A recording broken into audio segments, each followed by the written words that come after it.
अपनी आवाम के सामने सेंचुरी करना, दोनों में क्या डिफरेंस है, क्या फीलिंग, क्या डिफरेंस है?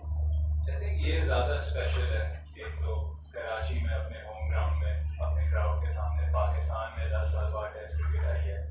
और जैसे हमने सीरीज से पहले भी बात की थी कि ये बहुत बड़ा हम सब के लिए कलेक्टिवली एज ए नेशन बहुत बड़ी एक अचीवमेंट है कि टेस्ट क्रिकेट 10 साल बाद वापस आई है। और पहली सेंचुरी के बाद जब 4 साल, जैसे माजिद मैंने बोला, 4 साढ़े 4 साल हो गए थे, दूसरी सेंचुरी नहीं हुई थी। और जो लास्ट ईयर था जब से कम बैक हुआ टीम में, तो बहुत सारे स्टार्ट से जो कन्वर्ट नहीं किए।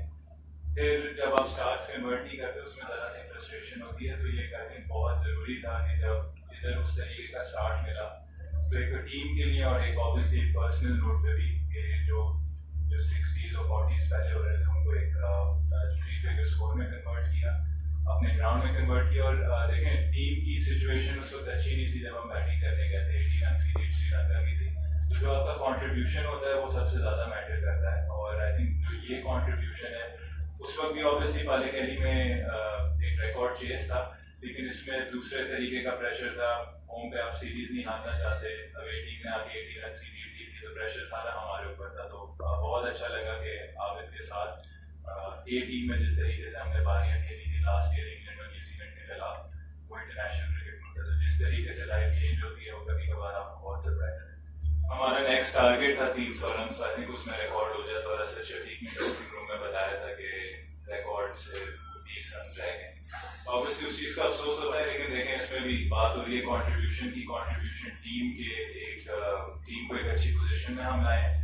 और जैसे मैंने अभी पहले बोला था कि पिछले साल जब ये टीम्स के टूर हुए थे, यूएई में ऑस्ट्रेलिया की नेशनल टीम आई थी, न्यूजीलैंड आई थी, इंग्लैंड लायंस आई थी, तो उसमें मैंने आबिद अली के साथ काफ़ी मैचेस साथ खेले और हमारी काफ़ी उसमें बड़ी बड़ी पार्टनरशिप्स रही हैं। तो वो एक आपको हेल्प करता है, एक जो अनफेमिलियर चीज़ होती है वो आपके लिए फेमिलियर बन जाती है। आपने देखा होगा कि हमने रनिंग बिटवीन द विकेट्स काफ़ी अच्छी थी। टेस्ट मैचेस में बहुत ज़रूरी होता है, क्योंकि अगर आप एक बंदा एक बॉलर को खेल रहा होता है, दूसरे बॉलर को खेलता है, तो बॉलर के पास चांस ज़्यादा होता है। अगर स्ट्राइक रोटेशन होती है, लेफ्ट राइट कॉम्बिनेशन होता है, जैसे हम दोनों का था आज, तो वो बॉलर्स के भी प्लान्स खराब करते हैं। तो आई थिंक अंडरस्टैंडिंग बहुत अच्छी थी और उसने ऑब्वियसली स्कोर में भी रिफ्लेक्ट की। शायद फोकस कुछ हो गया था उस शॉट में, आपके ध्यान में क्या था? बैट्समैन कभी खुश नहीं होता वो जितने भी रन करे। तो एक तो वो था, दूसरा था कि टीम में भी 10 मिनट रह गए थे और आई थिंक मैं काफी टाइम हो गया है कि मैं ये चीजें 30 से पहले 1-2 बार पहले भी आउट हो चुका हूँ।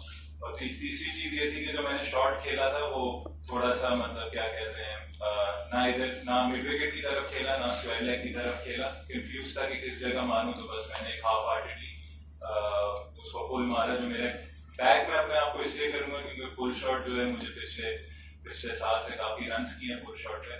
तो पुल शॉट पे आउट होने का अफसोस नहीं है, लेकिन ऑब्वियसली एग्जीक्यूशन पे अफसोस है कि जो उसकी टाइमिंग थी और जिस तरीके से, अगर आपने आबिद भाई का भी डिसमिसल देखा हो तो वो बॉल अच्छी जगह से जो भी स्टंप्स में बॉल हुआ है वो मुश्किल है खेलने के लिए। तो हमारी कोशिश यही होगी कि हम एक ऐसा टारगेट सेट करें जिसमें ऑपोजिशन प्रेशर में है और एनीथिंग आई थिंक 450-500 के दरमियान, या आपको टाइम भी मिले 4 से 5 सेशंस के ऑपोजिशन